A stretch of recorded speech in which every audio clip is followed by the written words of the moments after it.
Today was one of those days in the mortuary that doesn't just stay in the scrub suit and the boots. This one I took home with me, and this one will stay in my heart for quite a while.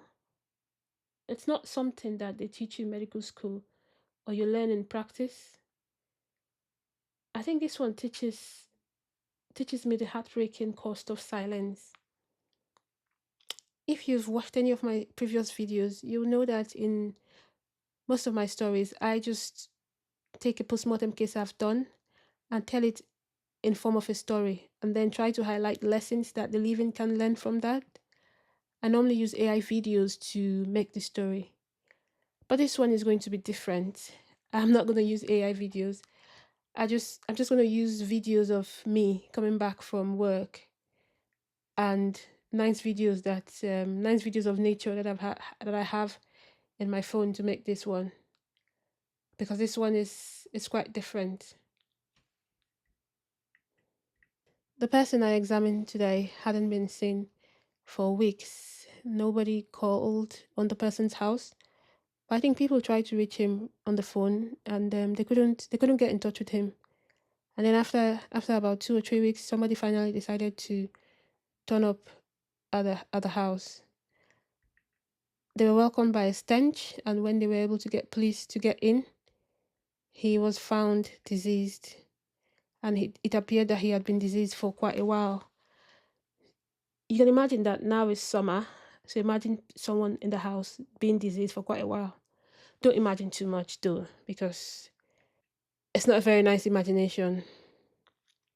Your first thought following your imagination might be that, oh, the body wouldn't look like it used to look like, and you'll be absolutely right. But it's a little bit more than that. It's a little bit more than that in that for the patient relative, I can just imagine finding a relative like that, and then there might be guilt. You thinking, maybe if I had checked on them sooner, maybe if I'd been there for them during their final moments, maybe I would have been able to call for help and save them. Maybe if I had checked on them sooner, if I'd called at their home, maybe I wouldn't find them in this state. There's that guilt that many people will carry when they hear that their relative was found in this way. So perhaps this is a call to just check on your friends, check on your family, just check on them and make sure that they are okay. But it's also a little bit more than that too. So the more the body decomposes, the harder it is for the pathologist to find the cause of death, because injuries will be obscured. The organs too will tell a different story. They'll be affected by the decomposition changes, and even toxicology results too will be affected too. So really, sometimes the pathologist, we can't really ascertain fully why that person died, and we might have been able to find that quite easily if the person was found sooner.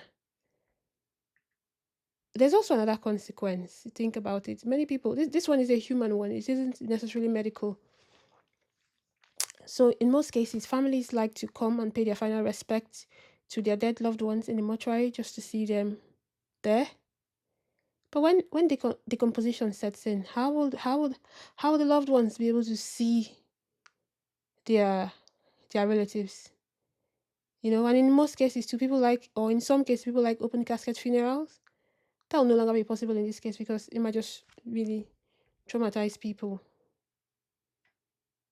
So the final image that relatives will carry wouldn't be of holding hands, saying goodbye, or seeing their loved ones the last time. Sometimes that opportunity has already passed, taken away by the passage of time when nobody found them. Obviously, as a pathologist, I'll do everything I can to find the cause of death, to answer the relatives' queries, but sometimes it's just not possible when, like I said, when the body has been there for quite a while. So today I just found myself thinking about my own relatives, and perhaps you should think of yours too. How long had it been since you knocked on someone's door? Since you picked up the phone to check on that person? Since you asked if they are okay, if they need anything? This is not necessarily to make anyone feel guilty. Life is busy. That's true. Families are apart. People work different hours. And sometimes people choose to keep to themselves. But this job and this case today taught me something that I think that we should all think about. Just check on the people that you love. Call your parents, visit your grandparents, message your brother, knock on your neighbor's door if that is allowed. Reach out to the friend.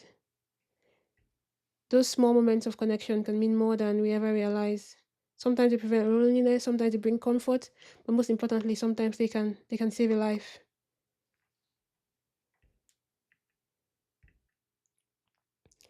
Everyone I examine is someone's child, someone's parent, someone's brother, sister, friend, before they ever became a case on my desk. These people laughed, worried, hoped, planned, and expected that there will be another day. No one should disappear without anyone noticing. And more importantly, I think we all want to be dignified even in death. We all want to look our best even in death, even during our funeral. So if this video encourages you, even just one person, to make a call, visit a relative, check on an elderly neighbor, perhaps something meaningful has come out of the case that I've had today at work. Like I say, every postmortem tells two stories, one about how someone died and one about how we should live. Don't wait for the second story to be the only one left to tell. Please check on those you love.